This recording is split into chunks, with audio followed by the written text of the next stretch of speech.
This is the Sunday stream opening song because the other song is copyrighted. La la la la la la la la la la la. Oh look, here comes Dog Cat Fox. Hi, Sky. Good morning, everyone, and welcome to the Sunday stream. The stream I do on Sundays because Sunday is the day to stream on Sundays. Hope you're all doing well on this beautiful Sunday morning. It's actually kind of calm out. The leaves are all golden and changing colors. It was kind of weird yesterday. I had to take a lengthy constitutional to get to an appointment. And it was one of those situations where I opened up the door and walked outside, and the temperature outside was almost exactly the temperature on the inside. So it was like this weird continuity. I was like, but it was completely comfortable. It was like the most comfortable walk. I did like 2.5 miles, and it was just perfectly calm, and it felt like a gentle day. A gentle day. It was very nice, very calming, and I hope some measure of that has found its way to you, dear listener. Go for some kind of like old NPR kind of thing. Anyway, hope you're all doing well on this beautiful Sunday morning. I'll get my days right eventually. Who's joining me on this beautiful Sunday morning? Sunday, that's what it is. Noah Alexander. I'm just going to go with it. It's my fault. I'm going to go along with it. Good morning, Noah. John Trioxon, good morning. Mike R., good morning to you. Josh Hammond, good morning. Old Guy Gamer, good morning. Keeverdam, good morning to you. And thank you, Keeverdam, for putting up the link to the donation page for the Leukemia Lymphoma Society. If you guys have the opportunity, please take a look at that. If you can donate, please do so. But even if you can't, if you can share that out on social media, that would be appreciated. So thank you for that. And thank you, Keeverdam, as always, for providing the link. Advocatus Diaboli, good morning. TF Works, good morning. Snortopupus Cuber, good morning to you. Who else is here? Scrolling. Latino Slant, good morning. Buenos dias, Polly. Hope you're having a good morning. Nice to see you. You should check your Twitter DMs. Just saying. The Best Remy, good morning. JB, good morning to you. Shadowclaw, good morning. Incognito Fox. Sure, German Shepherd. No, sorry. Yes. Perfect disguise. I never would have known. Bostonia, good morning to you. Keldrig, good morning. Who else is here? Did I miss anybody? Oh, Ryan R., good morning. Somnamnul Nation, good morning. Ken Elliott, good morning to you. Who else? Simon Willikins, good morning. Evil One, good morning. This is Kyle, good morning. And LOL, that's my dog, Nuka. Nuka, are you a Fallout fan by any chance? And Kiro Soldier, good morning to you, if I didn't already say good morning. Anyway, good gravy. Oh, so many people here. So many people. Yes, we have a lot to cover today. A lot of stuff has happened over the course of the week. Depending on timing, I may even have a small video to play. We'll see if we get to that. It's not the most earth-shattering thing in the world, but I came across it, and I thought I'd give it a shot if needs be. But, yes, something amazing happened, guys. Something amazing at the University of Michigan over this week. Oh my gosh, what happened? They discovered what everybody with a thinking brain already knew over the last 10 years or so. But, late to the game. Better late than never. Let's see if they learned anything from it at the University of Michigan. What to know about the University of Michigan's DEI experiment. See, when I read this headline, before I even read anything else, and I haven't read the article yet, I just saw the headline, I was thinking to myself, I think they learned it was all a waste of time and money. That's my best guess. And I'll take a psychic sting for that if it turns out to be true. But let's find out from the New York Times. A Times investigation found that the school built one of the most ambitious diversity programs in the country, only to see increased discord and division on campus. Oh my gosh! Who could have predicted such a terrible, terrible outcome? I don't know.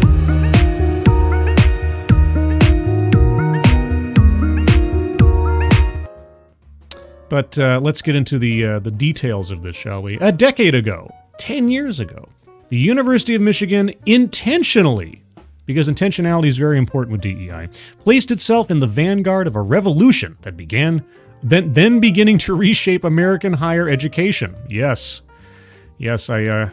I came into the YouTube scene just a couple of years after that began. Oh boy.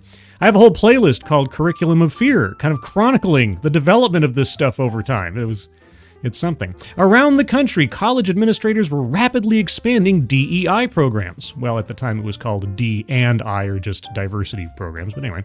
They believed that vigorous DEI efforts would allow traditionally underrepresented students to thrive on campus and improve learning for students from all backgrounds. Obviously so. In recent years, as DEI programs came under withering attack, unjustifiably, of course, Michigan has only doubled down on DEI, holding itself out as a model for other schools. Yeah. By one estimate, the university has built the largest DEI bureaucracy of any big public university. That's amazing. I mean, gosh, and how has this bellwether of the DEI mythos fared over the last 10 years? But an examination by the Times found that Michigan's expansive and expensive DEI program has struggled to achieve its central goals, even as it set off a cascade of unintended consequences. I'll tell you what. I will extend the benefit of the doubt that the intentions were good, which we know is usually a good gravel for the road to hell. But the outcomes were completely foreseeable by anybody who thought about it for 3 seconds. But anyway, here are some key takeaways from the magazine's article on Michigan's DEI experiment. Okay, I'll take the crib notes. First off, Michigan has poured a staggering $250 million into DEI. Oh man, you know, when people finally are honest with themselves, especially the mainstream, and looking back on this time, I don't see how they can be honest with themselves, and they haven't been, but they would not say that DEI has been one of the most successful grifting campaigns of all time. Especially in 2020, the ramp up to 2020 when, I mean, it's just one example, but the one that always kicks me, when Jack Dorsey, formerly of Twitter, gave a no-strings-attached $10 million gift to Ibram X. Kendi for his anti-racism research center at, I think, Boston University. And where did that money go? What did that money do? Nothing, except enrich Ibram X. Kendi. Strangely enough. So, like I say, man, if I've said this any number of times before, if I had a lower set of morals and integrity, back when I first started discovering the truth behind DEI and what exactly is necessary to get in on that pie, as it were, I could have hung out a shingle and called myself a diversity consultant a long time ago, and I would have been just fine. I could have probably made a killing. You know, you listen to about 10 or 20 diversity and inclusion videos from panel discussions and interviews and such, you can get the lingo down real quick and sound like you know what you're talking about. And what are the qualifications? Back in the day, nothing. There was nothing. It required nothing of you but to say so. Every company was so rabid to have DEI checkboxed on their prospectus just to make all the financial institutions happy. They'd take anybody. I could have been that anybody. Oh, well. Derek LaRue, good morning to you. And a message in a super chat. What?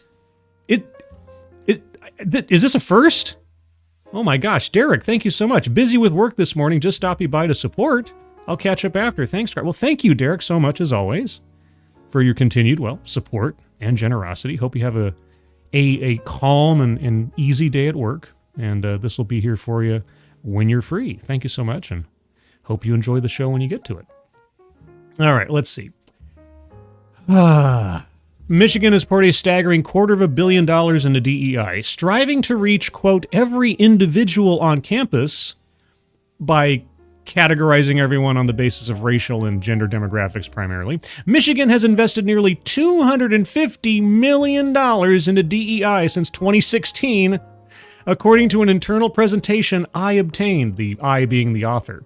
Every university unit, from the medical school down to the archives, is required to have a DEI plan. I'd love to know, what the graduation rates or actually not so much the graduation rates, because you can graduate with a degree in underwater basket weaving or whatever.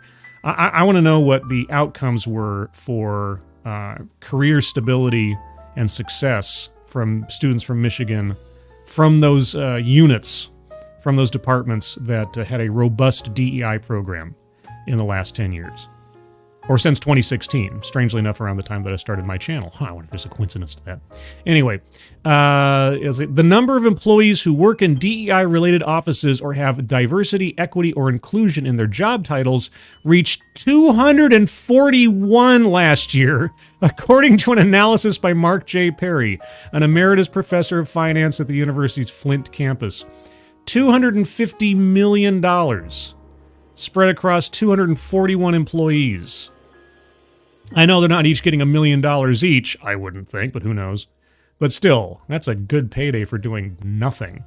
Next point, Michigan has struggled to improve black enrollment, and students overall feel less included, not more. Well, after the affirmative action decision came down, it's going to be even more difficult. But anyway, the percentage of black students, currently around 5%. Okay, so if you take the national population of black people in the United States is something around 13 to 14%, I believe. And of that 13 to 14%, if you exclude children under the age of 18 and you exclude, say, adults over the age of 30, we'll say, 5% sounds about right, if you want to talk about proportionality. I could be mistaken. I'm not a statistician, but still. Currently around 5%, remained largely stagnant as Michigan's overall enrollment rose, and in a state where 14% of residents are... Hey, I didn't even read that part. I said 13, 14%, yeah. Again, 14% of residents. Okay, again, how... Of those 14%, how much are college-age individuals? Okay, I don't know... Is that wrong? Only 5%. But is that somehow an injustice? Okay. In a survey released in late 2022, students and faculty members across the board reported a less positive campus climate than at the program's start and less of a sense of belonging. Why? Students were less likely to interact with people of a different race or religion or with different politics, the exact kind of engagement DEI programs, in theory, are meant to foster. No, they're not meant to foster integration. They're meant to foster division and to elevate or denigrate people on the basis of the demographic they fall within. And they also, just like every other affirmative action program you can think of, because DEI is effectively just another way of imposing affirmative action, you put a big question mark over the merit of someone's belonging in a place on the basis of their merit versus their demographic. We know this. We know these things. We've known these things for a long time. But the University of Michigan, next, while its peers reconsider aspects of DEI, Michigan has doubled down. And bold strategy, Cotton. This year, both the Massachusetts Institute of Technology and Harvard's Faculty of Arts and Sciences announced they would no longer require job candidates to submit diversity statements, that's a good step, or explanations of the candidate's commitment to DEI. Tell us of your loyalty to the party. Yeah. Such, quote, compelled statements, unquote, MIT's president said, quote, impinge on freedom of expression, unquote. You don't say. And it only took you 10 years to figure it out. Wow. But at Michigan, a faculty committee this summer privately recommended that the school continue using such statements with a quotation mark in the middle of a sentence that doesn't belong there, which are currently required by most of Michigan's colleges and schools. Maybe they should reconsider that. Maybe MIT, late to the game, had the answer. Next, DEI at Michigan has helped fuel a culture of grievance. Well, why would it do that? When you instill a victimhood mentality into everybody, when you start playing everybody up as either oppressors or the oppressed, why would that happen? I don't know. Instead of improving students' ability to engage with one another across their differences, Michigan's DEI expansion has coincided with an explosion in campus conflict over race and gender. Everyday campus complaints and academic disagreements are now cast as crises of inclusion and harm. And in 2015, the university office charged with enforcing federal civil rights mandates, including Title IX, received about 200 complaints of sex or gender-based misconduct on Michigan's campus. Last year, it surpassed 500. Complaints involving race, religion, or national origin increased to almost 400, from a few dozen during roughly the same period. Well, gosh dang it, Donald Trump. Obviously, this is Trump's fault. I was waiting for some, ever since Trump took office. But no, it's DEI. And lastly, after October 7th, Michigan's DEI bureaucracy was tested like never before and failed. Oh, do tell. At Michigan, as at other schools, campus protests exploded. Choose your words wisely here. After Hamas's October 7th attacks on Israel and Israel's retaliation on Gaza. So did complaints of harassment or discrimination based on national origin or ancestry. Oh, in which directions did those complaints go, might I ask? Are you going to tell us? This June, civil rights officials at the Federal Department of Education found that Michigan had systematically mishandled such complaints over the 18-month period ending in February. Out of 67 complaints of harassment or discrimination based on national origin or ancestry that the officials reviewed, an overwhelming majority involved allegations of anti-Semitism, according to a tally I, the author of the article, obtained. Michigan had investigated and made findings in just one. Golly. I wish I had more of this article. I don't have it in front of me. But now I guess the question is, and I don't know if the full magazine article addresses this, or if the administration at University of Michigan would say, does all of this evidence that could have easily been divined years ago, is it going to cause them to stop this nonsense? I hope so, for the sake of the students at University of Michigan, that's having this foisted upon them. They could have such better outcomes in lives without this nonsense, this garbage. And it's all foreseeable. I mean, we just did my 8th anniversary in the last couple weeks, and I think back to some of my earliest videos, and the same red flags that all of a sudden people are coming to the realization of now, oh my God, do you know that this DEI stuff actually causes more division? It actually makes people less people and more demographics. And yeah.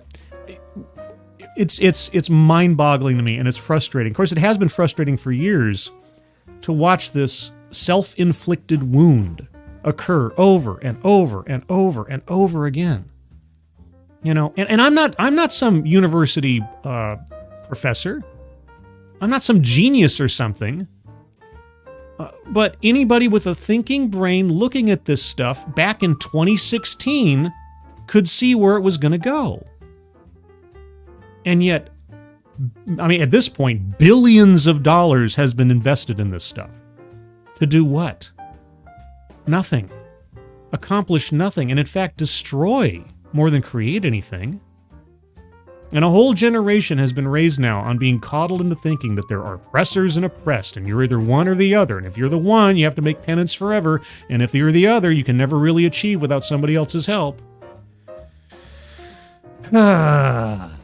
Little frustrating. Just a wee bit frustrating. Let's see. What do you guys think? Darren Root, not exactly good when the first thing listed is money wasted. Well, that's just the most measurable element of the whole thing. The damage done to the actual people involved, careers, lives, the direction of the school's focus. I mean, places of learning turned into places of chaos and division. Intentionally. I mean, the people instituting this stuff would see all of the changes and all of the disruption as a good thing. No. We're change makers, right?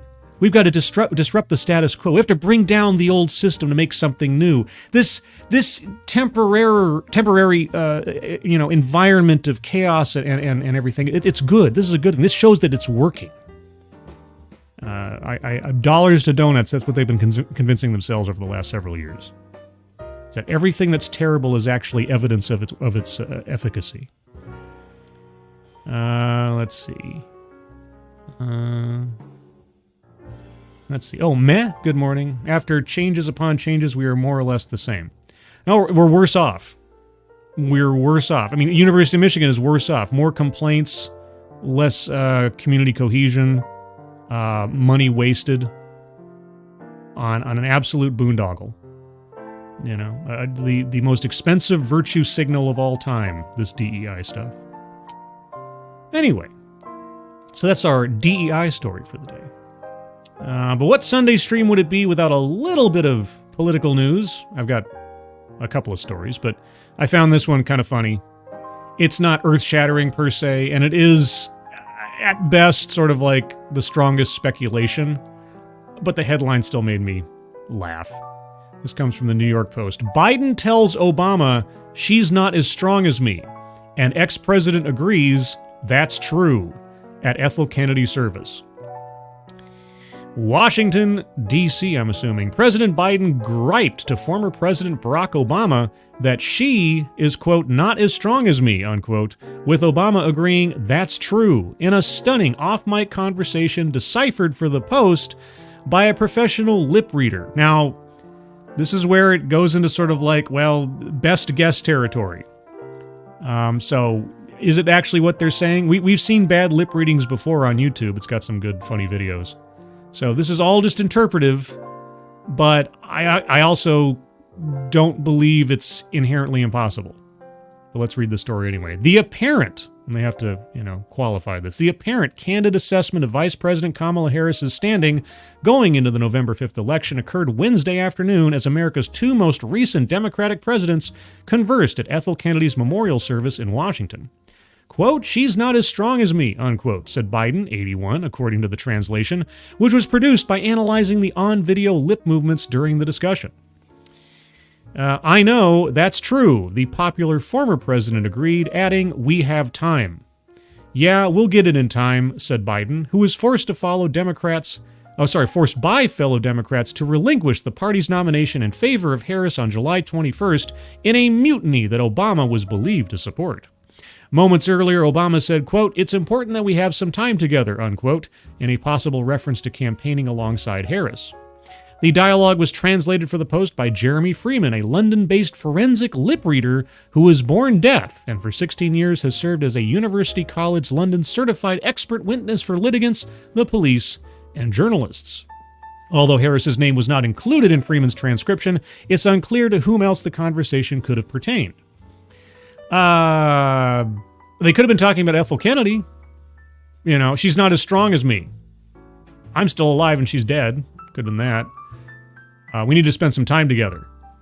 Maybe Obama was gonna pray at her grave or something. I don't know. Freeman described the conversation as very supportive and said he detected no tension between Obama and Biden, as had been speculated in viral commentary due to Obama shaking his head at one point. Democratic sources were divided when asked about the translation, with some saying they believe it was an honest take on the state of the 2024 race, and others expressing such strong disbelief that they questioned the accuracy of the script. Well, it is effectively just glorified guessing. Quote, from the outset, there has been widespread concern that Harris was not a strong alternative to Biden, who clearly was a sinking ship. Well, we know she wasn't a strong alternative to Biden because she didn't even win her own state in the 2019-2020 primaries. Look, Kamala Harris would be a footnote in history at this point if Joe Biden had not plucked her from oblivion to become vice president. Okay? She was already off all of the news by the time we got to the fall of 2019 ahead of the primaries in 2020, or going into 2020. So, Biden won. She didn't. Harris was not a strong alternative to Biden, who clearly was a sinking ship. So much so that multiple House members floated the idea of an open convention or removing Harris from the ticket along with Biden, said one Democratic source. Yeah, well, we heard those rumors for, years ahead of what happened this past summer. People in the Democratic side of things had been begging for Biden to drop Harris as early as, I think, 2022. I believe it was either 2022 or 2023. I read a story from a whole bunch of Hollywood insiders on a conference call with Democratic agents, effectively from the party, the DNC, saying you have to drop Harris. She is an albatross around Biden's neck. Biden is the biggest albatross around Biden's neck, but Harris was no help. So that's no news there. Quote, Democrats essentially robbed Peter to pay Paul and are now stuck with a less likable sinking ship, unquote. It's not untrue. Biden spokesperson Andrew Bates scoffed, quote, a lip-reading expert? Did your usual right-wing soothsayer have their out of office up? Only President Biden and President Obama know what they discussed, but this certainly wasn't it, unquote. Well, he's not wrong to be skeptical. This is all just speculation. A source close to Obama didn't deny the translation, but said, quote, only President Obama and President Biden know what they discussed yesterday. Any assertion otherwise is ridiculous. Well, then why don't you tell us what they discussed, or at least give your version of it? I don't know. They're public figures witnessed in a public place being recorded on the news. Okay.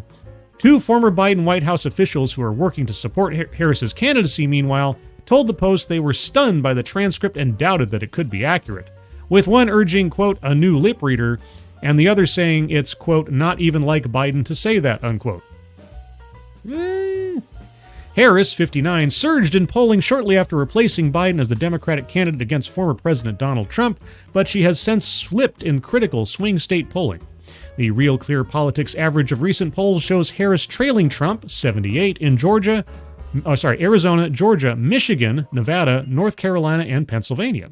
The Republican has outperformed polls in each of those past two presidential elections. Biden initially refused to step aside and argued that he had earned the nomination with more than 14 million votes and only one token opposition in the state nominating contests earlier in the year.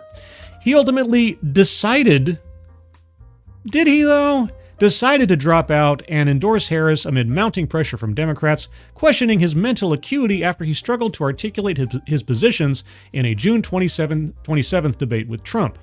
House Speaker Nancy Pelosi helped lead that mutiny, pointing to bleak polling showing Biden could doom down-ballot Democrats, while a friend of Obama's, actor George Clooney, wrote a scathing New York Times op-ed detailing his concerns about Biden's cognitive fitness. Pelosi, 84, also attended the Kennedy matriarch's marathon 3-hour memorial service near the White House. She and Biden have not spoken since the former speaker helped force the president into retirement, and Biden at one point seemed to wince during her remarks as she hailed the incumbent, Obama, and former President Bill Clinton, who also was in attendance. Boy, oh boy. I don't know. Is there anything left to say about this entire debacle that I haven't already said before? But anyway, as to the lip reading, it's a best guess. It sounds about right, but who knows? Even if they didn't say that, just the idea that people could look at this and say, like, well,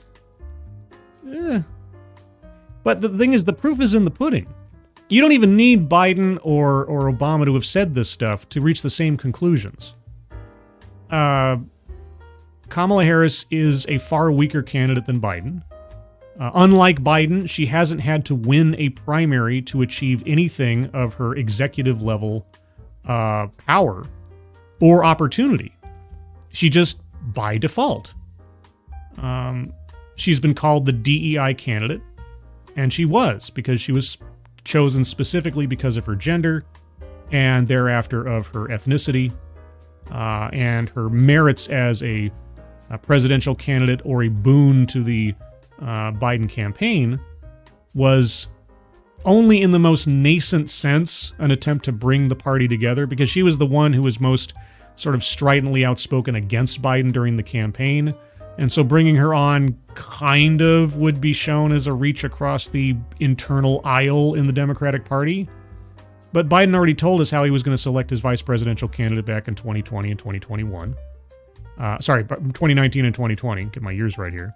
That he was looking for a female vice presidential candidate, and preferably one of color. So Yeah, she's not strong as him. Well, we already knew that. Everybody seems to forget she ran for president and failed. She ran for president and she thought she was ready to become the leader of the free world.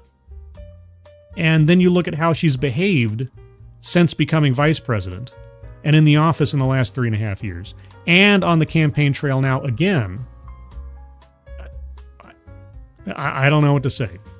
Like I say, Trump is the devil you know.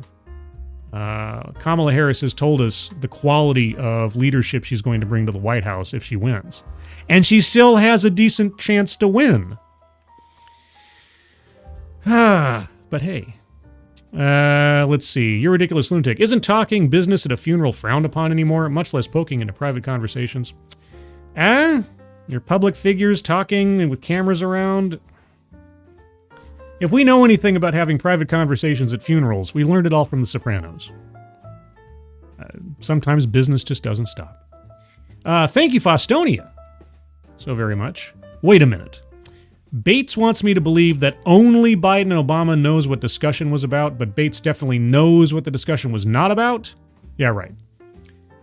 Yeah, I mean, at this point, you can either just say, nobody knows.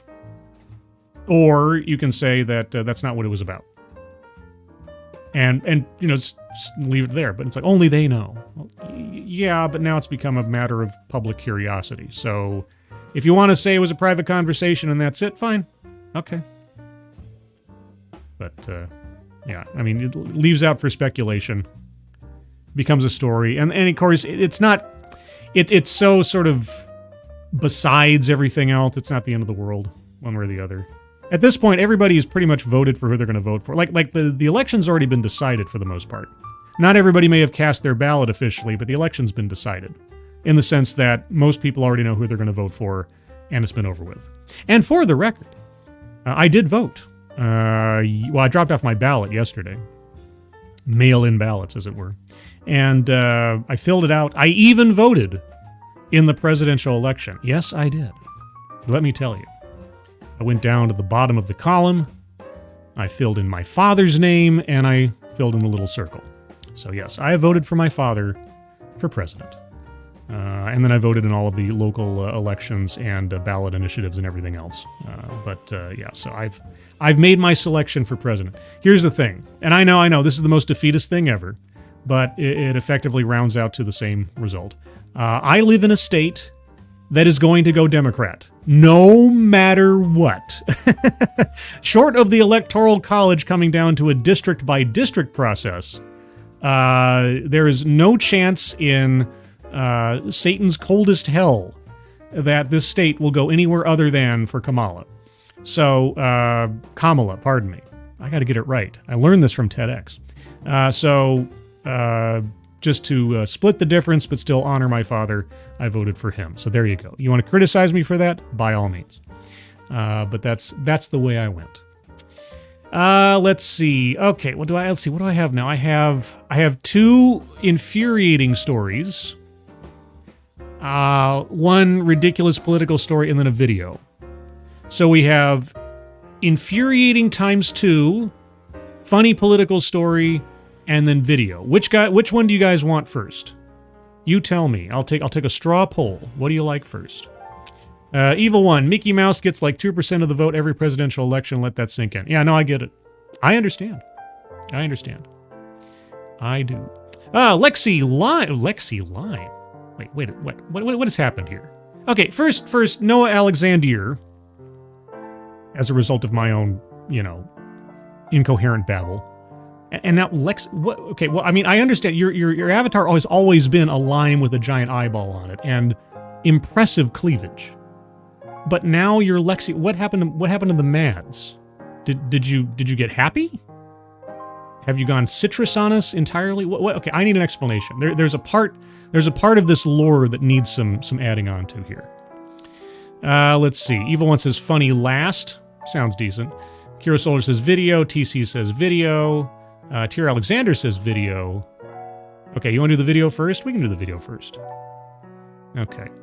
I'll await an explanation from Lexi Mads here. All right, so let's do this little video. All right, so let me change things around here for the sake of doing a video. Let's see, we need to get up. Oh, yes, the Sunday stream show. There we go. There we go. And now put my headphones back on, because before I didn't need my headphones to read articles. Lexi Mads gives us an explanation. I wanted to receive gift memberships, and I couldn't on my other account, so I made a different one for live streams. Oh, so like Lexi Lime is sort of like a play on Lexi Live. Right? Or I'll just make that part of my personal lore. Okay, so we're going to go on to this little video. This is, let's see, let me get this pulled up here. This comes from a little YouTube channel called The Diversity Movement. It's a little 3-minute video that's going to tell us about inclusive communication training for the workplace. You know, at this late date, all of this stuff feels like flailing around to me. Flailing around in a sinking ship. This constant drumbeat of DEI and consultancy and everything else. Like, squeeze out the last few drops of blood from this stone. But here we go.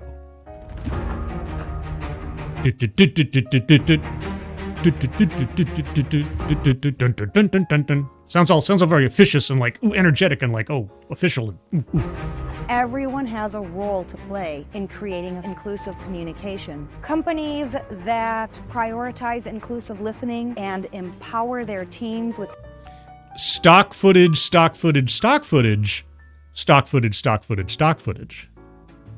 Let me turn off the piano music here in case that's getting in the way. 1 second here. Just for the moment. Okay. Yeah, so inclusive teams. Sorry, what was that again?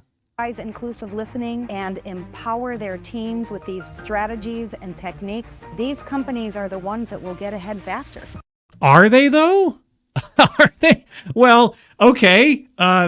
Tell me of your success stories, because I just read a relatively scathing review of a nearly 10-year-long project at the University of Michigan pushing diversity, equity, and inclusion, and it's a $250 million failure.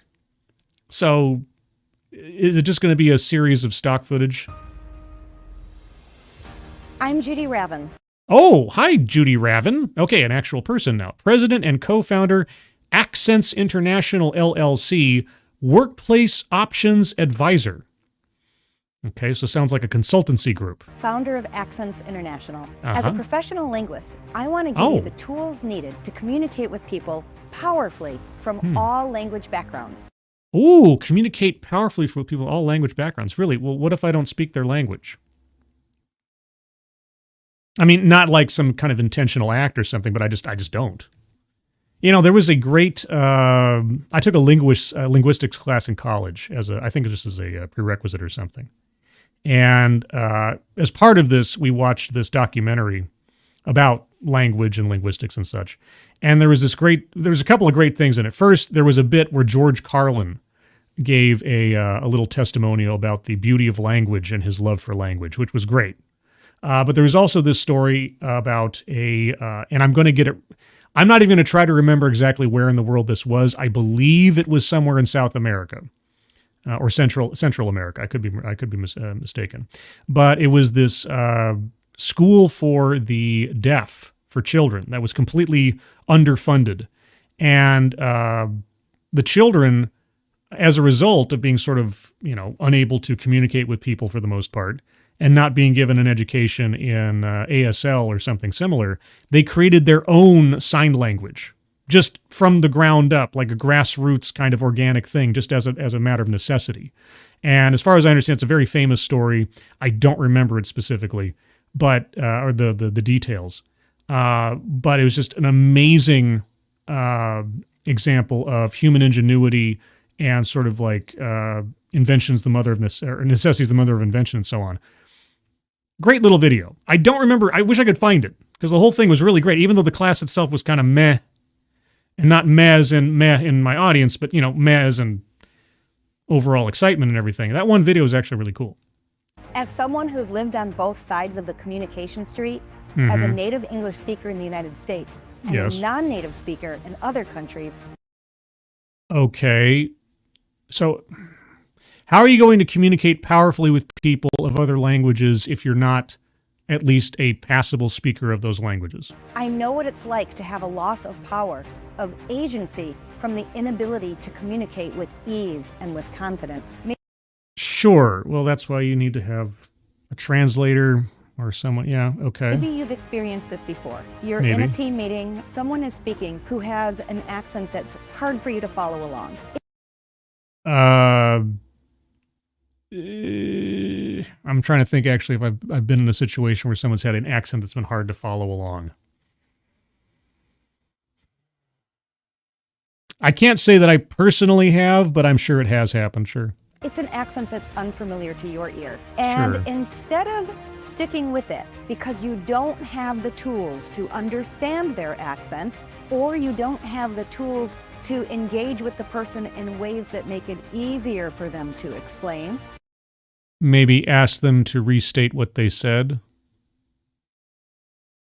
I mean, there's a level of pragmatism that kind of comes along when you're having a conversation with someone. If you don't understand what they say or what they're saying, either you let it pass and risk having important or relevant information go by the wayside and just kind of nod and smile, or you apologize and say, "I'm sorry, could you repeat that? I didn't quite get that." It's not an insult. It's just a reality. And if the other person decides to take offense at being asked to clarify, well, that's their problem. I'm not quite sure what the point of this is. You say, "Can you send me this in email?" Yeah, okay, that's also an alternative. Hey, can you follow up in an email with that, with your plan, just for my reference? Sure, that's a polite way to still try to get the information without having to interrupt the discussion. Sure, okay, that works. What happens is that there's a lost opportunity. There's only so many times a person can say, what did you say?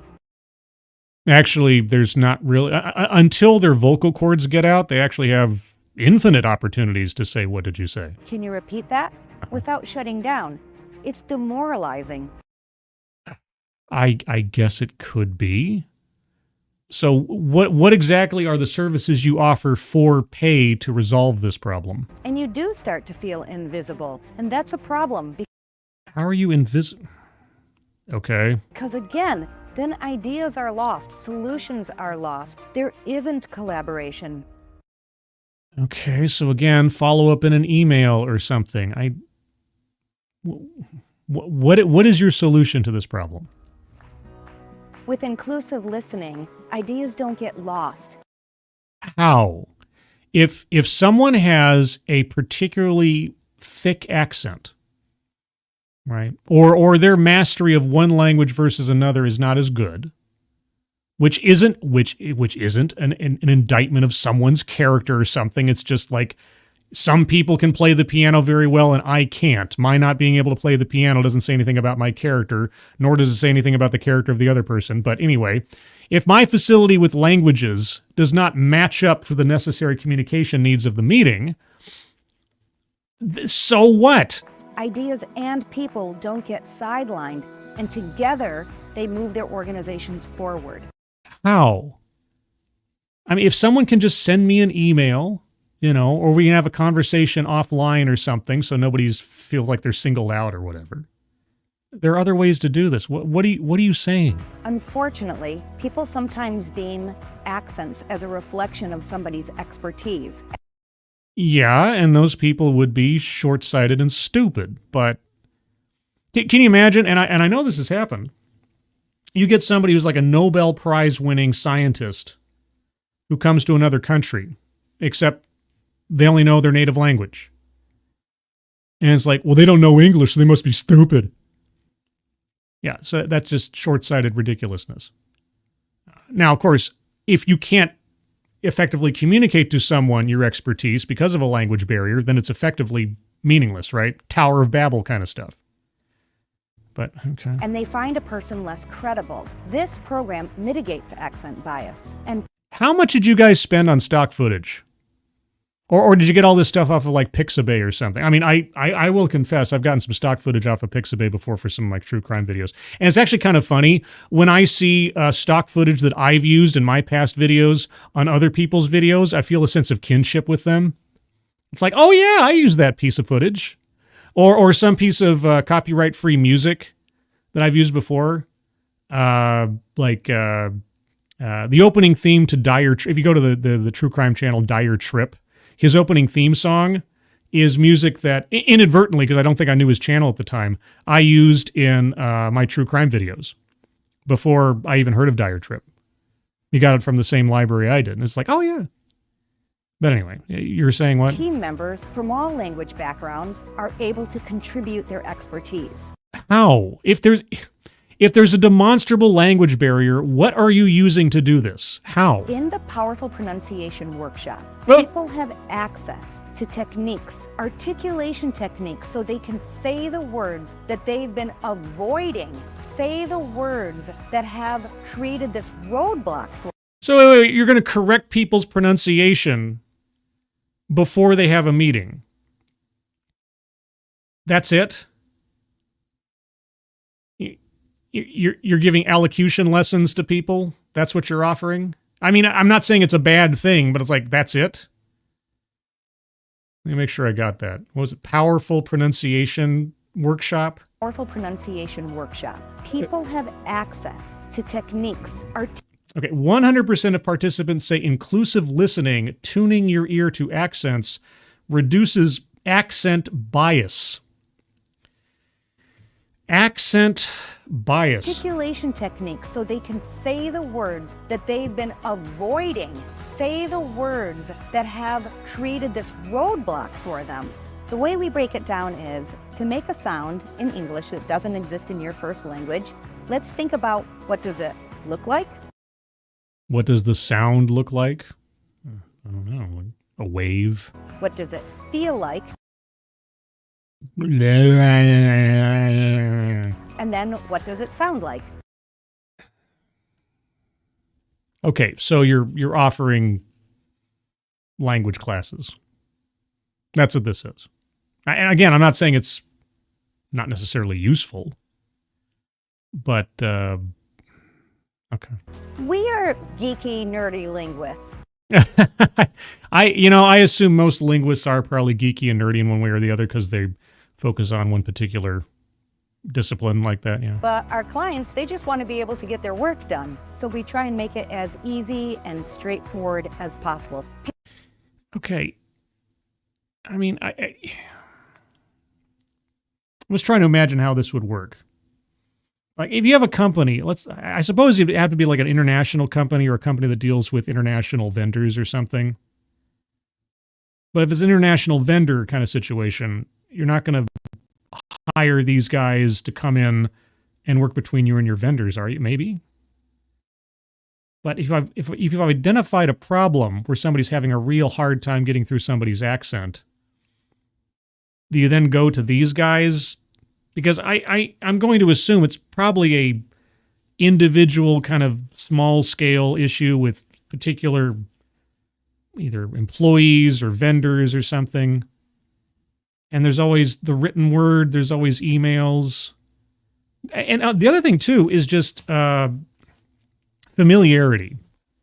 Like when I was trying to think a minute ago, if I've had a problem getting through someone's accent before, it's probably because at this point, I'm so familiar with my coworkers' ways of speaking that I don't even think about it.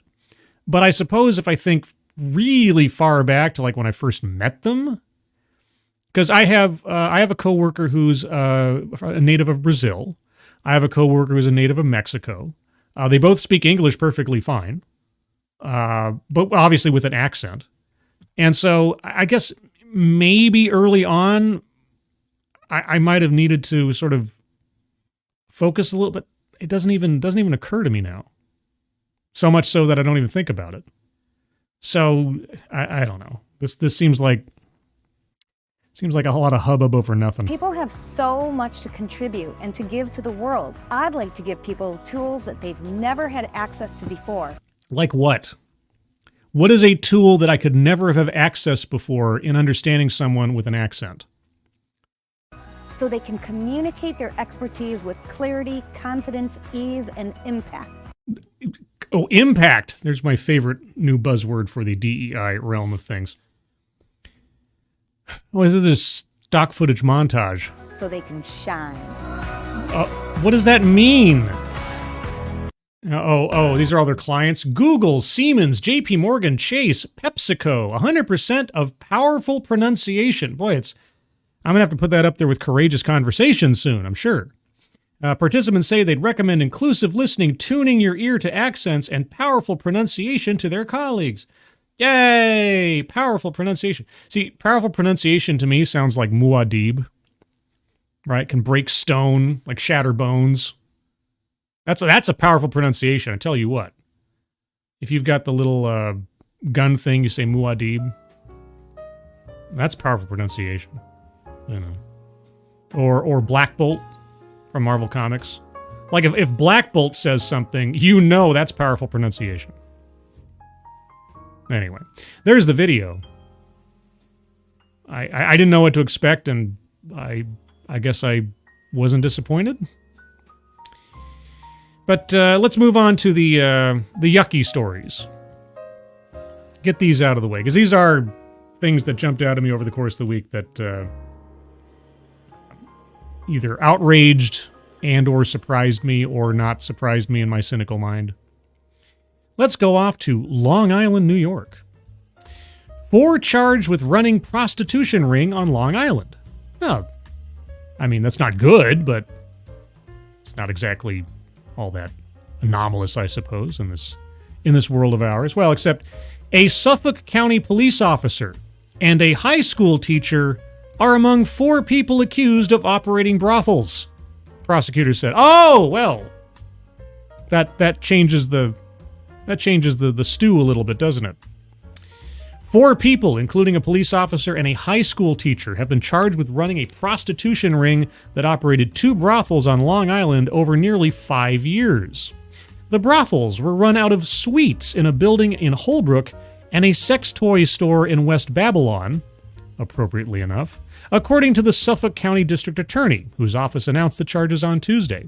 Quote, "It is a sad day in law enforcement when a public servant is arrested," said Raymond A. Tierney, the district attorney. Quote, "The allegations in this indictment describe a long-term pattern of organized criminal activity and a shocking betrayal of public trust," unquote. The leader of the enterprise, prosecutors said, was Frank Saggio, 60, of West Islip, who was charged with 51 felony counts of promoting prostitution, according to a news release. He was also charged with sex trafficking and enterprise corruption, the release said. Also indicted were the police officer, George Tremigliozzi, 55, of Islip, the teacher, Stephen Airy, 53, also of Islip, and Dana Ciardulo, 32, of North Belmore. Prosecutors said the 3 advertised prostitution services, hired people to work at the brothels, and collected the proceeds. They were each charged with numerous felony counts of promoting prostitution and with enterprise corruption. All 4 defendants have pleaded not guilty, according to court documents. Their lawyers did not immediately respond to requests for comment. Mr. Tremigliozzi, an 18-year veteran of the Suffolk County Police Department, and Mr. Airy, a 26-year employee of the Islip School District, worked for Mr. Saggio as managers for a building on Sunrise Highway in Holbrook called the American Girls Spa, which contained 3 prostitution suites, prosecutors said. Ms. Ciardulo managed the other brothel location, a store called the Tunnel of Love in West Babylon, Mr. Tierney said. The sex trafficking charges against Mr. Saggio were related to allegations that he had required workers at his brothels to engage in prostitution in order to pay him a minimum amount of money each month, prosecutors said. Some who could not speak or read English, well, maybe they need powerful pronunciation, were made to sign leases that required them to pay thousands of dollars each month in purported rent that hid profits from the prostitution ring, Mr. Tierney said at a news conference on Tuesday. While the managers received a cut of the profits, the prostitutes were not paid and received only tips, he added. Well, it sounds like slave labor, doesn't it? Investigators searched Mr. Saggio's home in West Islip in June and seized $104,225 in cash hidden throughout the residence, according to the district attorney's office, which said it also found correspondence between Mr. Saggio and Ms. Ciardulo discussing how many acts of prostitution the workers needed to perform each day to pay the rents imposed on them. Mr. Tremigliosi was also charged with official misconduct and with falsifying records by not disclosing his moonlighting for the prostitution business to the police department, the district attorney's office said. You would have been better off if you told us you were running brothels. Off time as a police officer. Fewer charges would have been given to you. Oh, okay. Prosecutors said a sex worker called Mr. Tremigliosi while he was on duty on March 19th, 2021, to tell him that police officers were being dispatched to the American Girls Spa after a customer was robbed and called 911. Mr. Tremigliosi left his assigned post in his marked patrol car, drove at nearly 90 miles per hour toward the brothel, and later falsified paperwork to cover his unauthorized response to the robbery, prosecutors added. Mr. Tierney called the robbery the turning point of a 3-year investigation that culminated in the indictments. Well, if only those perpetual enslaved women hadn't tried to rob somebody. I would have gotten away with it too if it weren't for you victims of my exploitation. Mr. Tremigliosi was suspended from the department without pay in August for conduct unrelated to his alleged role in the prostitution enterprise, according to the district attorney's office. What else did he do?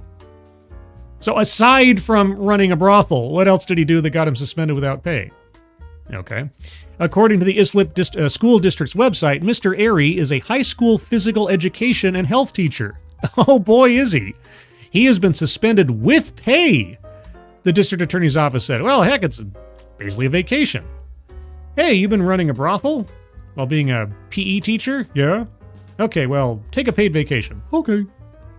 While the school district said it could not comment on personnel matters, a letter it sent on Tuesday to parents, faculty members, and staff said that a teacher in the district had been criminally charged and, quote, administratively reassigned to home before the school year began. Reassigned to home. Again, paid vacation. It added that the district attorney's office had said that the charges did not involve any students or have any connection to the school district's operations. I hope that is the case. Ultimately, I hope there was some kind of firewall between the students in his charge and his moonlighting activities. Supreme Court Justice Timothy P. Mazzei on Wednesday ordered each defendant held on $50,000 bond. If convicted on the top count, each could face up to 25 years in prison. They are all due back in court on December 9th.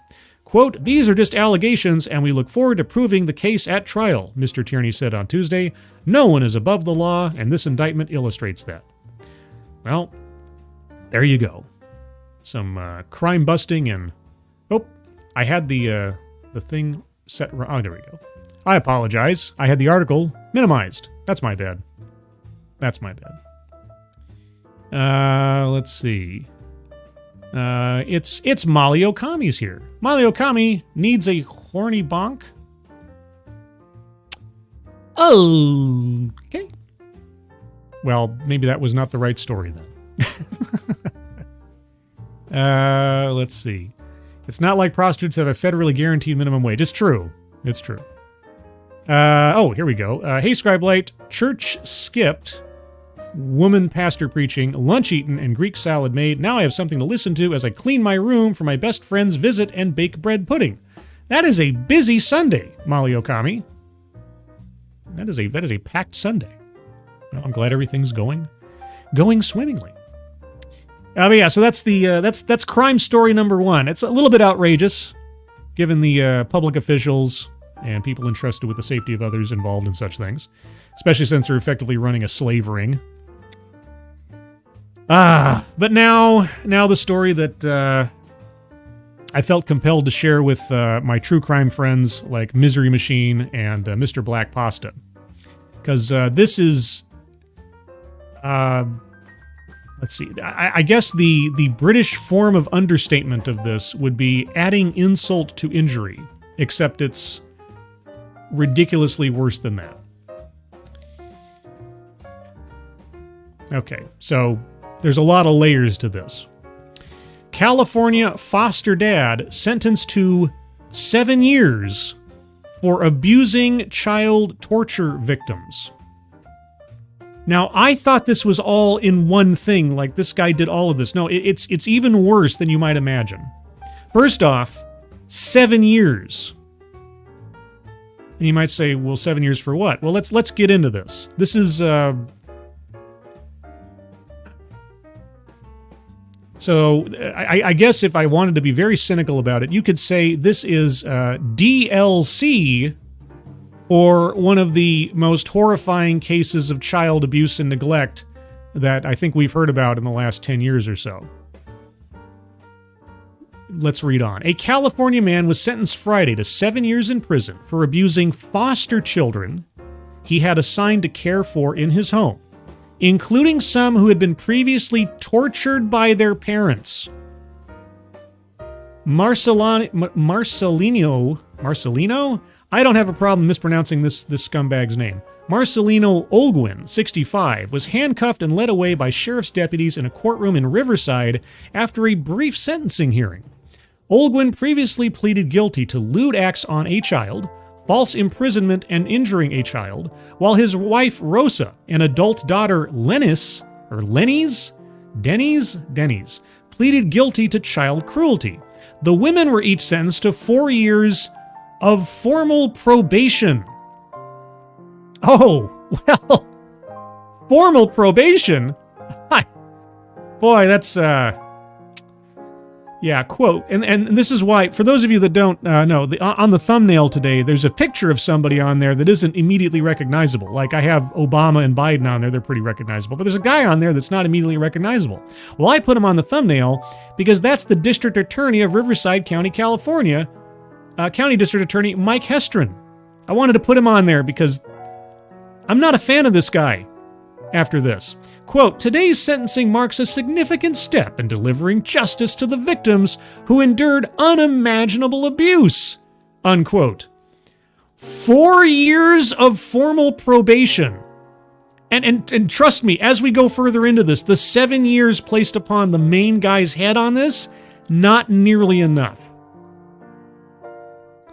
Quote, these children were placed in a position of vulnerability after surviving intense trauma, only to be further exploited by someone who was entrusted with their care. Yeah, let's think about this for a second. This guy accepted into his home children, as we'll find out momentarily, some of whom had survived some of the worst long-term neglect and abuse you could imagine, and then he went on to further abuse them.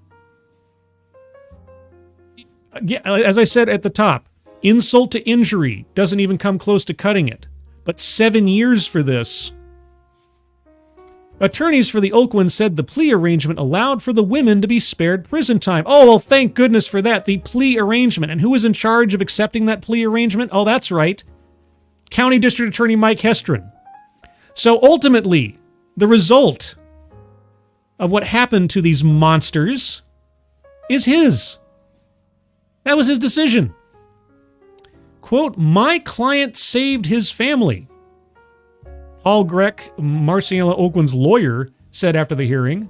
He declined to discuss the case further. My client saved his family.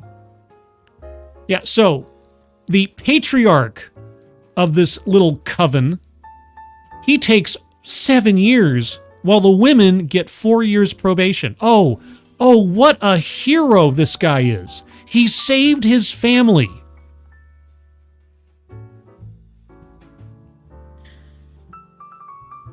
All right, and here's where it gets, here's the part that amps this up. The Olguin family was tasked with caring for the children after they were rescued from horribly abusive conditions in their parents' home in the Southern California community of Paris. Their parents, and some of you true crime people may recognize these names, their parents, David and Louise Turpin, pleaded guilty in 2019 to torture and years of abuse that included shackling some of their 13 children and starving them and providing only a minimal education. The Turpin parents were sentenced to life in prison with the possibility of parole after 25 years. If you want to have some stomach-churning realizations, and you don't already know about this case, look up the Turpin family, Turpin, on YouTube. There are numerous documentaries on this. These kids in this family, their entire existences were lived under the most abusive and degenerate conditions you can think of. When one of them finally escaped the home in order to seek help, the appearance and mental capacity of this grown adult, I believe she was 19 at the time, but she spoke and behaved like a child because she had been so insulated from the world and deprived of anything like outside communication or education that she'd been functionally stunted in all of her development. It's gross. And so these children who had already experienced abuse and neglect beyond anything any rational person could possibly imagine until they're told it after the fact, were placed in the hands of these monsters who further abused and neglected them. And for that, oh, well, the guy gets 7 years. The women get 4 years probation. And my client saved his family. On Friday, a victim's advocate read to the court a statement prepared by one of the Turpin children who had stayed in the Oakwinds home. Quote, "All I wanted was to finally have a loving family and to recover from my trauma. But unfortunately, I did not receive that," the statement said. Talk about, again, the British art of understatement. The victim, who is not named, is still recovering and learning to trust, but forgives the family in an act of faith, the statement said.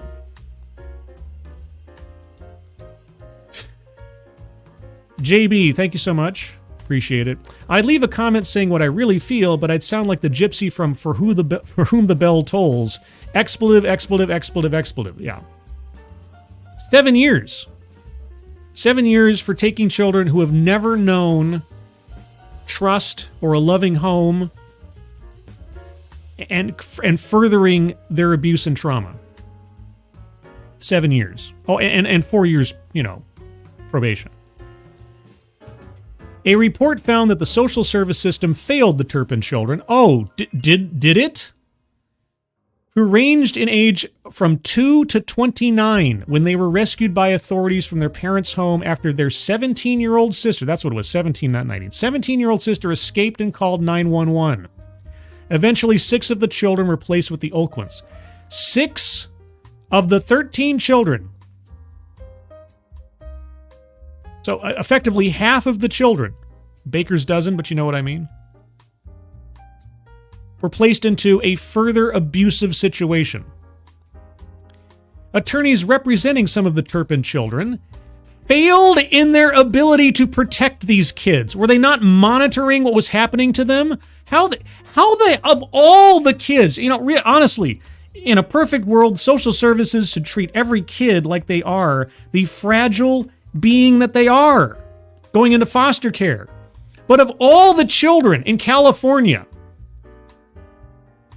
they weren't keeping a watchful eye on these 6 and the others in whatever homes they were placed to avoid this? You want to talk about an absolute failure. I mean, beyond absolute. Of the social services systems and the children's protective systems in California. I don't know what else to say. I don't know what else to say. And for the district attorney or the county attorney of Riverside to turn this, of all things, this could have been used as a way to completely overhaul the system in California. Of all the children to fail again, the Turpin children. Oh, but no, he's out there. Oh no, this case finds justice for the victim. Does it?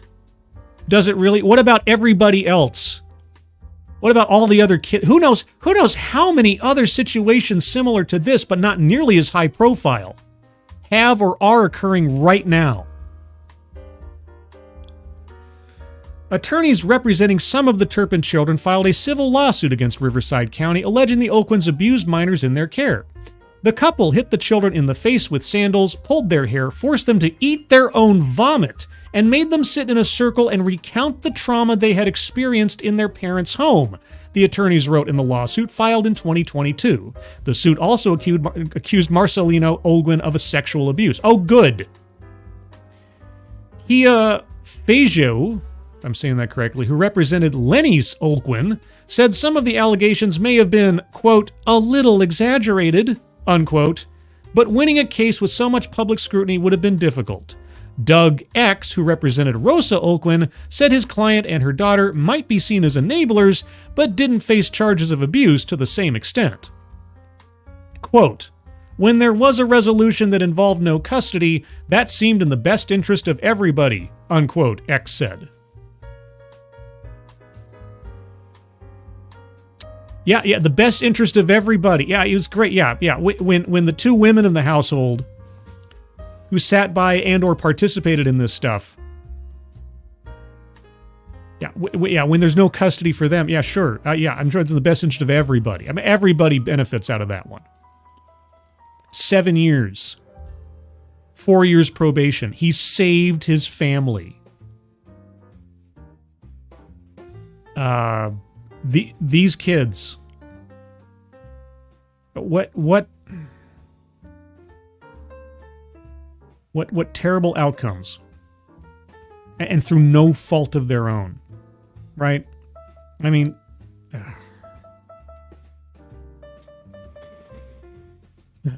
JB, thank you again. You want to be really mad? I'm not looking forward to it, but sure. Look up Kennedy v. Louisiana. Basically, part of the reason was saying that because the victim isn't dead, there is still hope. Yeah. Just, Of all the people to make a plea deal with. Now, these are the kinds of people you throw the book at. These are the kinds of people you make an example of.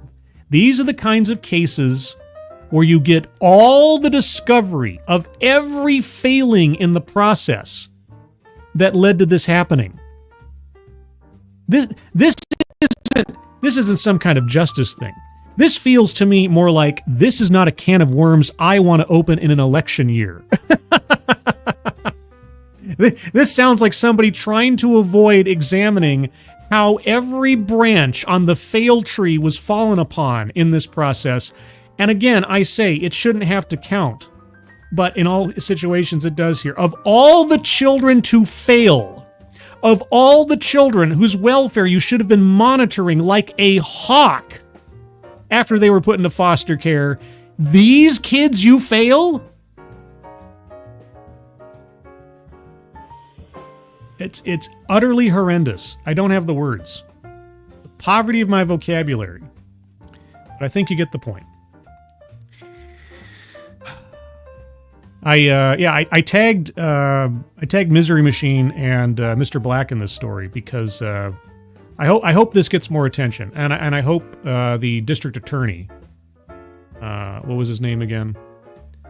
I want to make sure I get this name right here. My client saved his family. Mike Hestron. Mike Hestron really needs some more popularity on this. Mike Hestron really needs some more exposure on this case in particular. Because, again, I do not know all the details, but I gotta tell you, making a deal with these guys, in this instance, with these kids, feels like trying to dodge a much bigger and much more necessary conversation. In fact, you might even call it a courageous conversation on the state of social services in Riverside County in particular, but California in general, when it comes to children and the welfare thereof. So, yeah, District Attorney Mike Hestron, not my favorite person today, or probably ever. Anyway, moving on to our last story, and just for a little bit of political nonsense and fun, if you want to call it fun. Let's talk about Lizzo. I have a history with Lizzo. Do you know about my history with Lizzo? Let me tell you about my history with Lizzo. Lizzo did a TED Talk at one point. Yes, she did a TED Talk complaining about the origination of twerking. She wanted to take credit for it or something, and she told us all about the power of twerking. And I did a TED Excellence on Lizzo's TED Talk about twerking. And Lizzo has benefited from my work. Yes, some element of Lizzo's fortune I have helped create. Because Lizzo copyright claimed my video, even though I very specifically took out every element of her music from that TED Excellence. Because there was points at which she was doing dancing and stuff and playing her songs near the end. I took that out entirely. But just the commentary and or criticism and or education element of my examining her talk. Apparently, I'm not even allowed to do that with Lizzo. And she copyright claimed that video. So the 10, 15 cents or something that video has earned over time has contributed to Lizzo's fortunes. So I have a personal connection to Lizzo. So whenever a story comes up involving Lizzo, I always get a little warm spot in the middle of my chest. It's like, oh yeah, 6 degrees of separation. You know. Lizzo blasted for touting a Harris win will make U.S. like Detroit. Everything is about to collapse. Oh, man. The Harris campaign enlisted musician Lizzo in Detroit, Michigan to tout a rallying cry that has since backfired online. With a little over 2 weeks until Election Day, Vice President Kamala Harris was in Detroit Saturday to win over the state's 15 electoral votes. Michigan elected her opponent, former President Donald Trump, in 2016, and then voted with President Joe Biden in 2020. Quote, if they say Kamala Harris wins, the whole country will be like Detroit, Lizzo said to her hometown crowd. Quote, okay, proud like Detroit, resilient like Detroit. We're talking about the same Detroit that innovated the auto industry and the music industry, so put some respect on Detroit's name, unquote. Yeah, those are long ago glories. Long ago glories that actually underline the decline of Detroit over time, doesn't it? Quote, my theory has been that Democrats know everything is about to collapse and they actually want Trump to win, unquote, one user captioned the clip. Quote, does anyone else see a problem with that or just me, unquote, another user responded to the clip.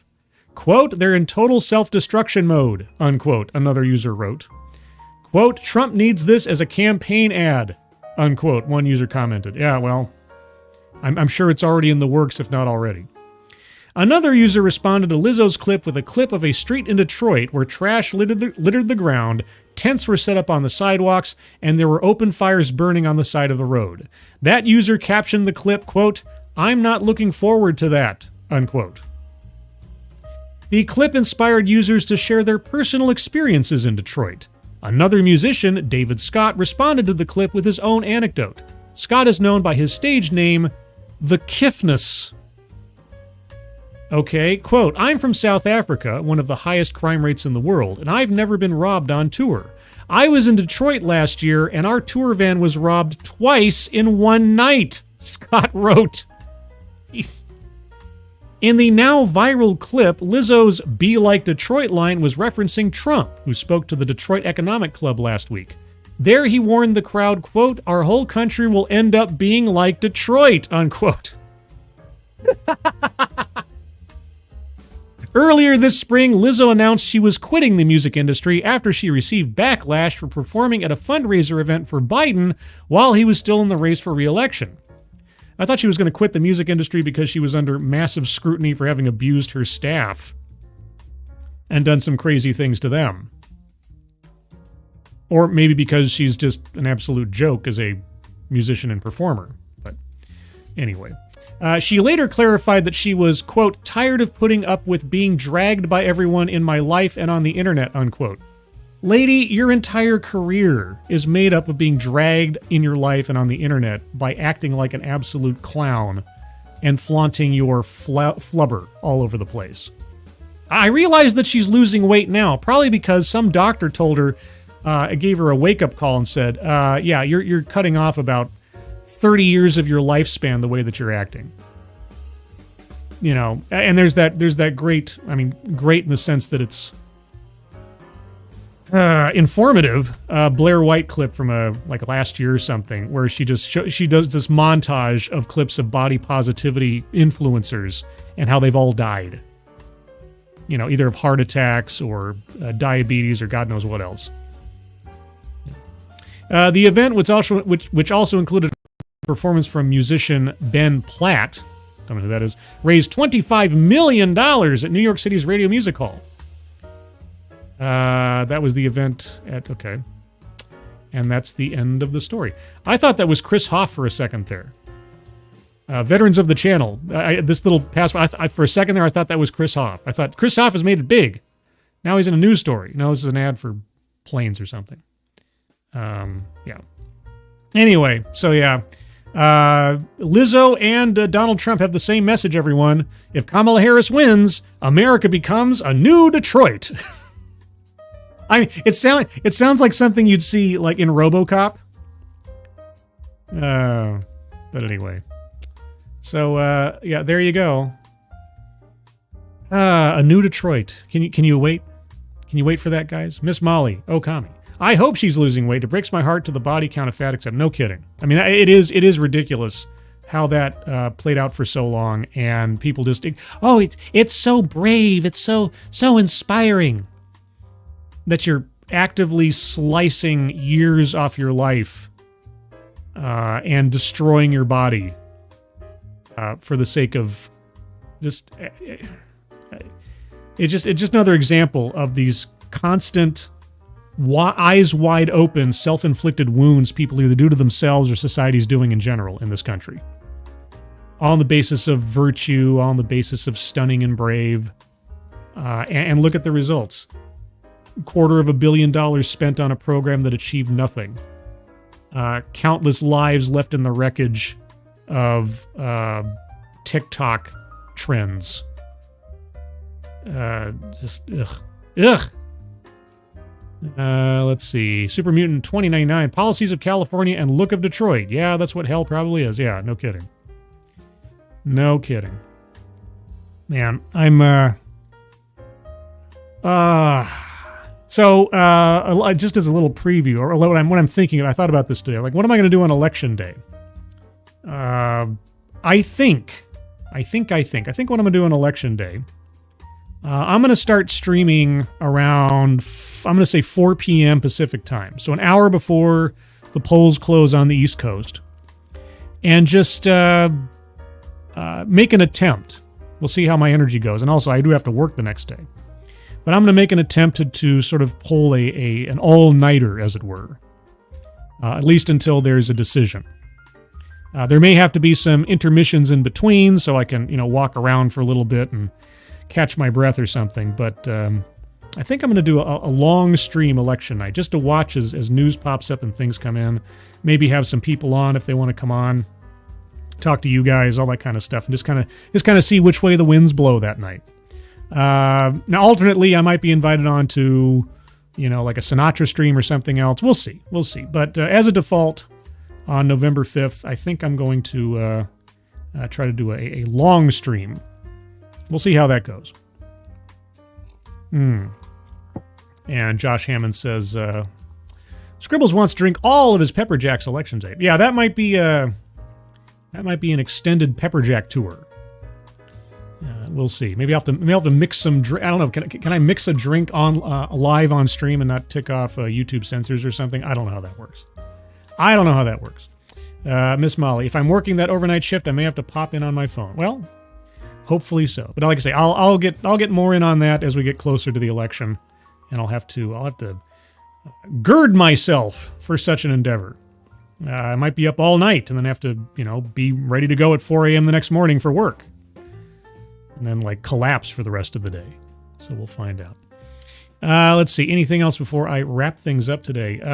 Let's see. Yes, as always, on Thursdays, you can find me here at 6 p.m. Pacific, 9 p.m. Eastern for TED Excellence, where I'll take a look at another off-brand TED Talk for, education and entertainment and gosh knows what else. I'm going to try to find, I'm going to keep my eyes open for either Halloween-ish themed TEDx talks or TED Talks, or election-based stuff as we move into the election and Halloween.